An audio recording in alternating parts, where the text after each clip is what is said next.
Assalamualaikum warahmatullahi wabarakatuh. Alhamdulillahirrabbilalamin. Wabihi nasta'in ala umuri dunya waddin. Wassalatu wassalamu ala asyrafil anbiya'i wal mursalin wa ala alihi wa sahbihi ajma'in. Amma ba'du. Baiklah, perkenalkan, nama saya Maili Ulfa dari kelas PAI 4A dengan NIM 2312111. Saya di sini akan menjelaskan implementasi kurikulum yang diajarkan oleh Ibu Dr.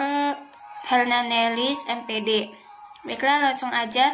Pengertian implementasi kurikulum. Secara bahasa, implementasi berasal dari bahasa Inggris, yaitu implementation, yang berarti pelaksanaan atau penerapan. Dalam bahasa Latin, kata ini berasal dari implementum, yang berarti alat atau sesuatu yang digunakan untuk melaksanakan suatu tujuan.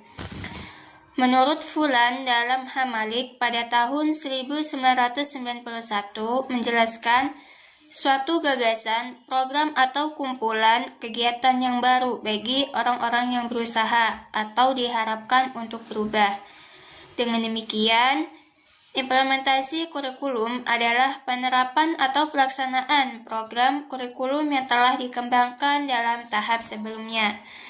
Kemudian, diuji cobakan dengan pelaksanaan dan pengelolaan yang disesuaikan terhadap situasi dan kondisi lapangan dan karakteristik peserta didik, baik perkembangan intelektual, emosional, serta fisiknya. Jadi, implementasi kurikulum itu suatu proses penerapan ide, konsep, program, atau tatanan kurikulum ke dalam praktik pembelajaran, sehingga terjadi pada perubahan sekelompok orang yang diharapkan untuk berubah.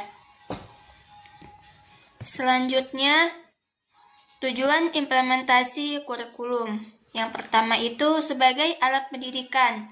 Jadi alat pendidikan ini disebut juga dengan fasilitas yang digunakan untuk membantu proses pendidikan, baik dalam bentuk fisik maupun non-fisik. Misalnya menggunakan buku pelajaran, modul, komputer, laptop, handphone, dan lain-lain.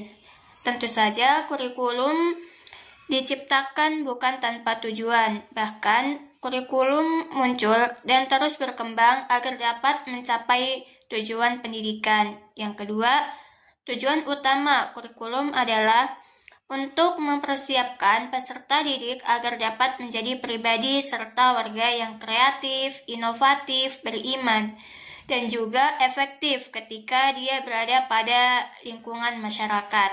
Contohnya seperti murid diberikan tugas untuk membuat proyek yang terkait dengan materi pembelajaran seperti membuat video, podcast, melalui game, suatu permainan yang berkaitan dengan pelajaran agar siswa tidak bosan dan monoton ketika pembelajaran berlangsung. Siswa juga bisa belajar melalui ilmu-ilmu agama melalui metode-metode yang kreatif. Selanjutnya, kurikulum juga bertujuan untuk mendidik dan membimbing peserta didik agar dapat berkontribusi secara positif dalam kehidupan bermasyarakat, berbangsa, dan bernegara. Contohnya, pendidik mengajarkan kepada peserta didik agar bisa membaca, menulis, berhitung, dan berpikir kritis, membantu peserta didik mengembangkan kemampuan emosional, kesadaran diri, dan mengembangkan keterampilan untuk menghadapi tantangan dan ujian. Dan juga membantu membentuk karakter seperti kejujuran, kerjasama, dan bertanggung jawab, dan bisa beradaptasi dengan perubahan lingkungan. Yang ketiga, manfaat implementasi kurikulum. Implementasi kurikulum memiliki banyak manfaat, baik bagi siswa, guru, maupun pendidikan secara keseluruhan. Yang pertama, manfaat bagi siswa. Siswa dapat memilih mata pelajaran sesuai minat dan bakat. Yang kedua, siswa menjadi lebih aktif, kreatif, dan mandiri. Selanjutnya, siswa dapat mengembangkan kompetensi akademik dan non-akademik. Selanjutnya, siswa dapat mengembangkan karakter seperti nilai Pancasila, nilai kemanusiaan, dan nilai sosial. Yang kedua, ada manfaat bagi guru. Yang pertama itu, guru dapat leluasa dalam melaksanakan pembelajaran. Yang kedua, beban tugas administrasi guru menjadi lebih sederhana. Yang ketiga, guru dapat mewujudkan suasana belajar yang interaktif, bermakna, dan mendalam. Yang ketiga, ada manfaat bagi pendidikan. Yang pertama, pendidikan di Indonesia dapat lebih responsif terhadap perubahan zaman dan kebutuhan masa depan. Yang kedua, pendidikan dapat menghasilkan generasi yang kompeten dan berkarakter kuat. Yang ketiga, pembelajaran dapat menjadi lebih bermakna dan berkesan bagi siswa.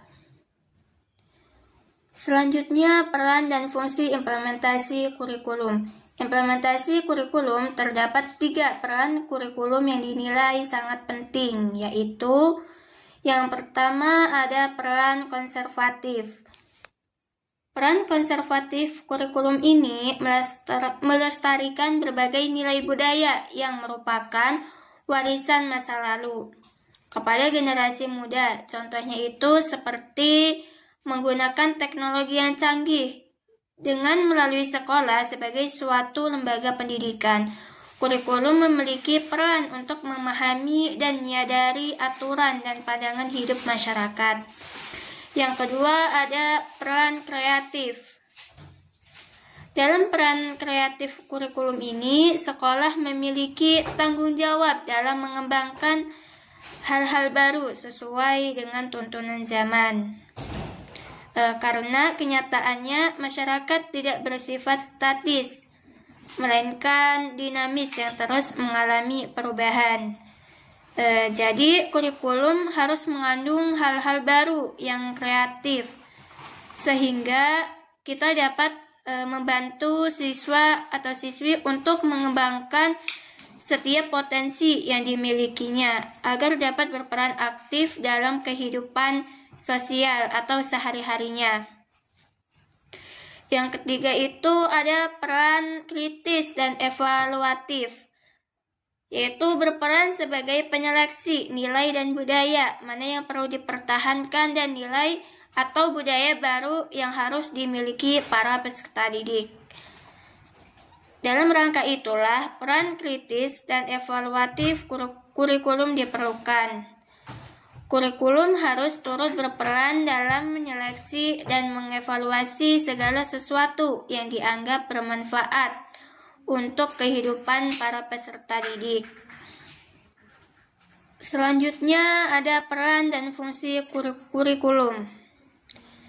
Adapun fungsi kurikulum dapat dibagi ke dalam beberapa pengelompokan berdasar pihak yang berkaitan dengan kurikulum tersebut. Yang pertama ada bagi peserta didik, yaitu fungsi kurikulumnya yaitu sebagai sarana untuk mengukur kemampuan diri dan konsumsi pendidikan. Hal ini berkaitan juga dengan pengajaran target-target yang membuat peserta didik dapat mudah memahami berbagai materi atau pelajaran untuk melaksanakan proses pembelajaran setiap harinya dengan mudah.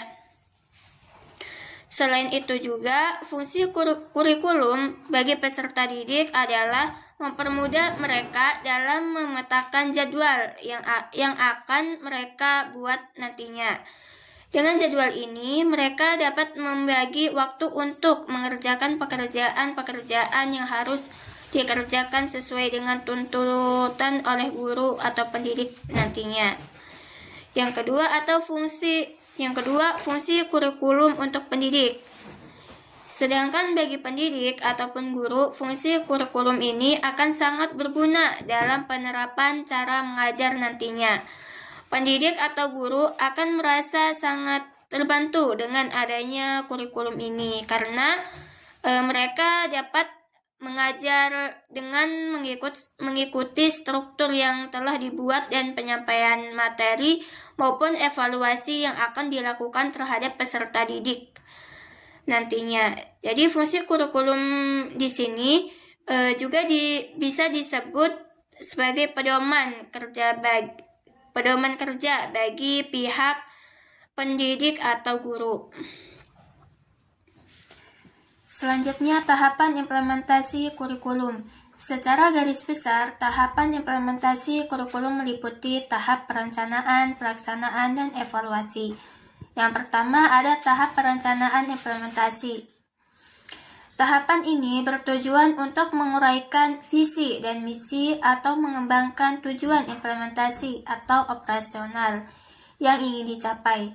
Dalam setiap penempatan, berbagai elemen yang akan digunakan dalam proses implementasi kurikulum terdapat tahapan proses pembuatan keputusan yang meliputi yang pertama itu ada identifikasi masalah yang dihadapi atau tujuan yang ingin dicapai.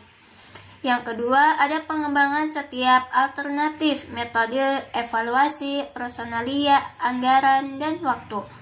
Yang ketiga, evaluasi setiap alternatif tersebut. Dan yang keempat itu penentuan alternatif yang paling tepat. Itu menurut poster 1996. Yang kedua, ada tahapan pelaksanaan implementasi.